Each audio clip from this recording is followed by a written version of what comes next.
అంతకుముందు చాలా అంటే బేసికల్లీ చాలా మంది ఎలా అంటే ఇప్పుడు లోవర్ బ్యాక్ పెయిన్ లోనే అంటే జస్ట్ బోన్స్ కి ఆ పెయిన్ కోసం చాలా మంది ఆ స్ప్రేస్ వాడుతూ ఉంటారు. అంటే ఆ స్ప్రేస్ వల్ల కూడా ఇలాంటి ప్రాబ్లం అయ్యే అవకాశం. అంటే మీరు క్వశ్చన్స్ అట్లా అంటున్నారా? సో ఇప్పుడు క్వశ్చన్స్ కూడా మనకి ఇప్పుడు ఎప్పుడు టైలర్ మేడ్ ఉండవండి. ఇప్పుడు ఫర్ ఎగ్జాంపుల్ నేను ఒక బిల్ట్లో ఉంటాను, మీరు ఒక బిల్ట్లో ఉంటారు, ఇప్పుడు చిన్నపిల్లలు ఒక బిల్ట్లో ఉంటారు. సో ఇప్పుడు చాలామంది మీరు చూస్తే కనుక చాలా కంపెనీలు వస్తున్నాయి, క్వశ్చన్ పెడితే సరిపోతుంది అంటారు.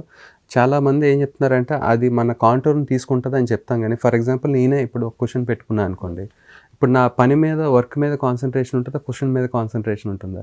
సో యూజువల్గా ఏంటంటే మనకి సబ్కాన్షియస్గా మన పని మీద మనకి ఆటోమేటిక్గా కాన్షియస్నెస్ ఉంటుంది. సో క్వశ్చన్ పెట్టుకోవడం అనేది ఒక పెద్ద డిబేట్ యాక్చువల్ చెప్పాలంటే. సో క్వశ్చన్ అనేది యూజువల్గా మేము సజెస్ట్ చేయము. ఎందుకంటే ఇప్పుడు మీరు క్వశ్చన్ పెట్టుకుంటే మళ్ళీ ముందుకు వస్తారు, ముందుకు వచ్చినప్పుడు కరెక్ట్గా క్వశ్చన్ లోయర్ బ్యాక్లో ఉంటే బాగుంటుంది అనిపిస్తుంది. సో కొన్నిసార్లు అప్పర్ బ్యాక్లో ఖాళీ అయిపోతుంది.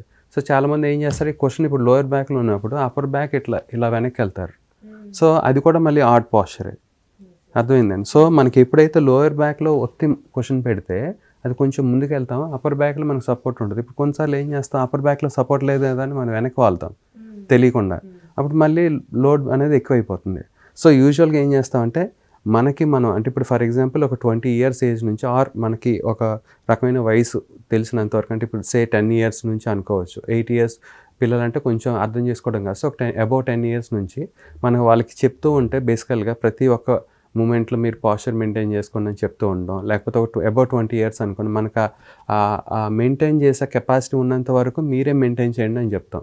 అదే ఫర్ ఎగ్జాంపుల్ అబౌవ్ 60 years అట్లా ఉన్నారని వాళ్ళు మనం ఎంత చెప్పినా వాళ్ళు మెయింటైన్ చేయలేరు. అప్పుడు ఒక క్వశ్చన్ పెడితే ఓవరాల్గా క్వశ్చన్ పెట్టాలి, అంటే అప్పర్ బ్యాక్ నుంచి లోయర్ బ్యాక్ మొత్తం క్వశ్చన్ పెడితే వాళ్ళు కొంచెం స్ట్రైట్గా ఉంటారు. ఈవెన్ దెన్ అది కూడా కరెక్ట్ కాదు, బట్ ఏమవుతుంది అలా స్లోగా స్లౌచ్ అవుతారు. సో అది కరెక్ట్ కాదు. సో మనం ఇప్పుడు ఎప్పుడైనా చూస్తే కనుక అందరూ ఇట్లా స్ట్రైట్ కూర్చోరండి, మనం స్లోగా మనకి at the end of the day ఏమవుతాం, ఇప్పుడు మనం అలా స్లోగా స్లౌచ్ అవుతాం. ఈవెన్ మీరు ఎవరైనా బైక్ డ్రైవర్ చూస్తే మార్నింగ్ వెళ్ళేటప్పుడు కొంచెం ప్రశాంతంగా ఇట్లా డ్రైవ్ చేస్తారు, ఈవినింగ్ చూస్తే అబ్బాయి వెళ్దాంలే అని చెప్పి ఇట్లా వెళ్తారు. సో అది కూడా పాస్చర్ మారిపోతుంది. సో ఇవన్నీ తెలియకుండానే మనకి ఆటోమేటిక్గా లోయర్ బ్యాక్ మీద ప్రెషర్ పడి స్ట్రెయిన్ అనేది ఎక్కువ అవటం మూలాన డీజనరేషన్